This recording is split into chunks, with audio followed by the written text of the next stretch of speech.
Hello everybody, Justus R. Stone here with another look at the top 10 best-selling light novels in Japan over the past week.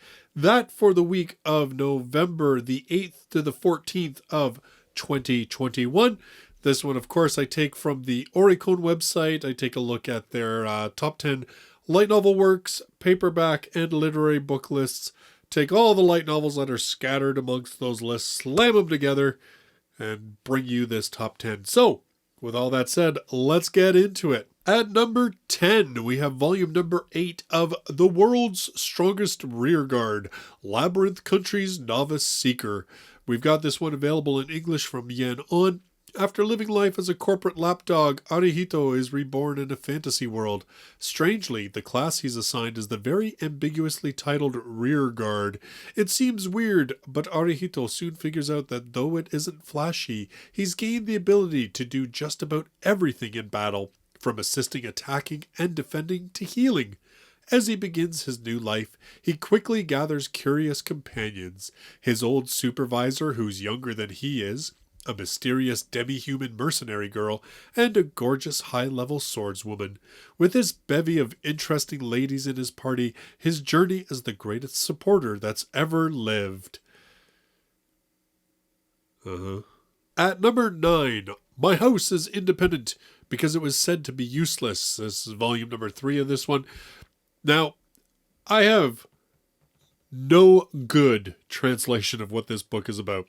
It looks to me basically like this part of the kingdom or this small kingdom or whatever is destroyed by the current royal family, and this one girl sort of escapes and decides to try and rebuild the territory with the help of a dragon, I believe, because there seems to be a dragon on the cover of all these. That's my guess. I really don't know because it's not available in English, and I can't find a really good English translation of what it's about.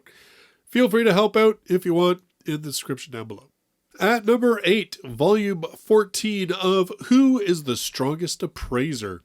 Yuri Kugumiya is a high school student who has suddenly been transported to another world, as one does. As soon as he arrived, he got lost in a dungeon and was then helped by a troop of adventurers. He then discovers that he now has something more, the Eye of God, one of the strongest skills in this world that allows him to instinctively analyze and evaluate any element. But Yuri does not intend to use this power to fight.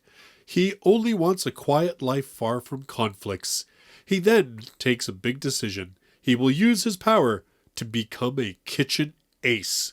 Because hey, if you can tell the quality of ingredients by a single look, booyah.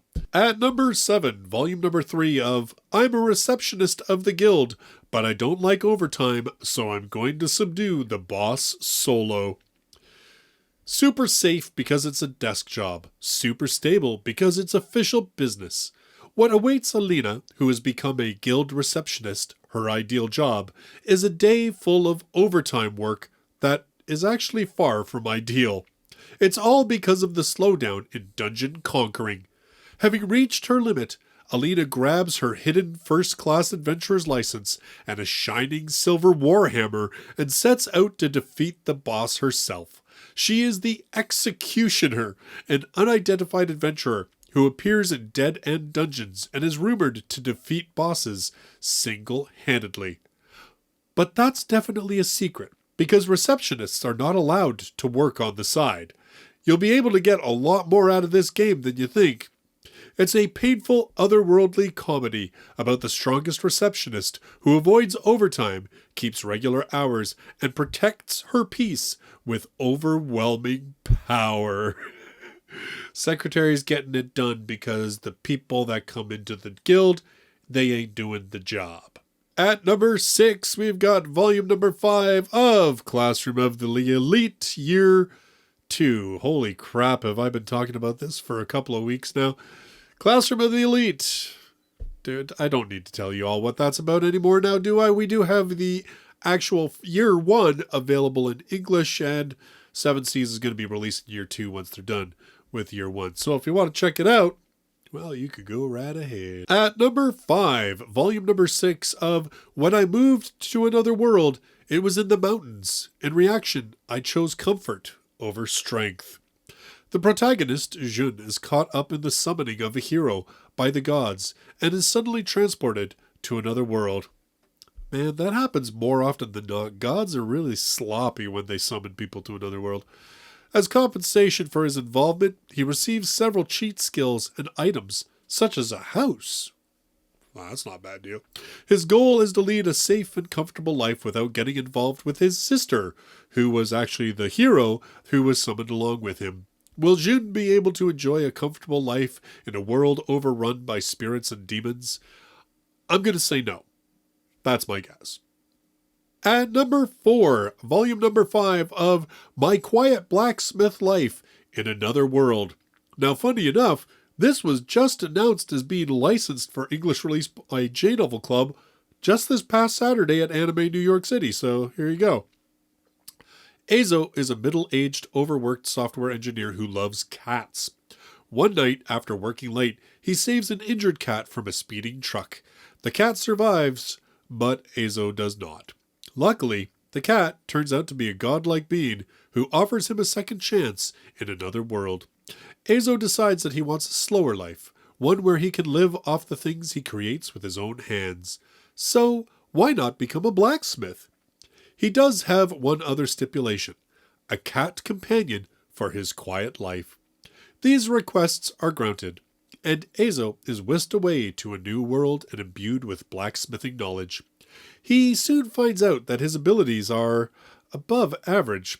In fact, his new skills are so overpowered that they're like cheats. On top of that, his cat companion turns out to be a half-tiger girl.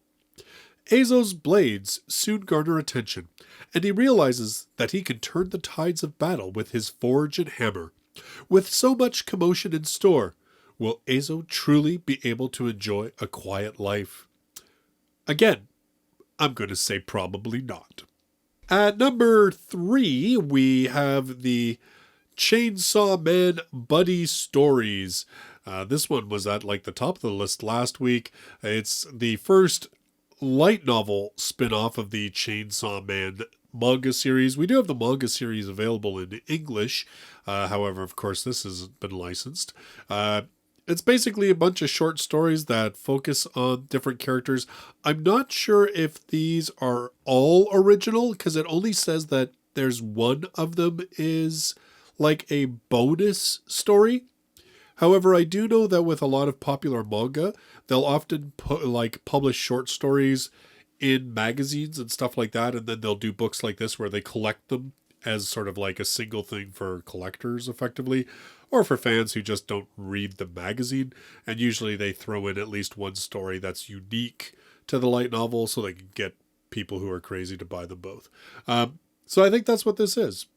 But I could be wrong. But that seems to be what I get from it. Now, number 2 is, typically if this was the parent series, I'd be kind of like, you all know what this is. But it's not. It's the spin-off. And that's volume 11 of Sword Art Online, Gale Online. You can check this one out in English from Yen On. This one, Karen Kuriruimaki, I can never say her last name, is a college student who stands at an imposing 6 feet. While her complex about her height makes it hard for her to make friends in the real world, the VR MMO game Gale Online changes everything. Now equipped with her ideal mini avatar and clad in a pink battlesuit, Karen is ready to shoot up the world of GGO as Len. Before long, she meets the beautiful Pito Hui, and the 2 rare female players become fast friends. Little does Len know that this friendship is the key to her entry in the first ever Squad Jam, a team-based battle royale that echoes the famous Bullet of Bullets tournament. So, I'm pretty sure that if you know what Sword Art Online is, you know Gale Online like you would know the world from the main series. But, of course, like I said, this is the spin-off, which is much more gun-obsessed, because the author of it is really into guns. But, yeah. I've only read the first volume, and I did watch the anime. I thought it was okay. It was alright. I kind of like the world setting of Gale Online. That's sort of like almost post-apocalyptic certain parts of it, but then other parts are like kind of futuristic, and anyway. So, yeah, that's number 2. And finally, at number 1, we have volume number 3 of The Irregular at Magic High School, Magian Company. Yeah, folks, that's right. This is the sequel to The Irregular at Magic High School, much like Classroom of the Elite Year 2 is a sequel to Classroom of the Elite. It's kind of like these authors, they really get to a point where they're like, okay, well, I've written 15, 20, 25, who knows how many volumes of them being in high school. I'm tired of that. I'll just need to stop the series. But wouldn't it be cool if I wrote it when they're a little older? I mean, it makes them mad money, so who am I to judge? Anyway, after defeating many strong opponents, Tatsuya Shiwa's tumultuous high school life comes to an end. He's begun to realize a new ambition, a general incorporated association called Magian Company.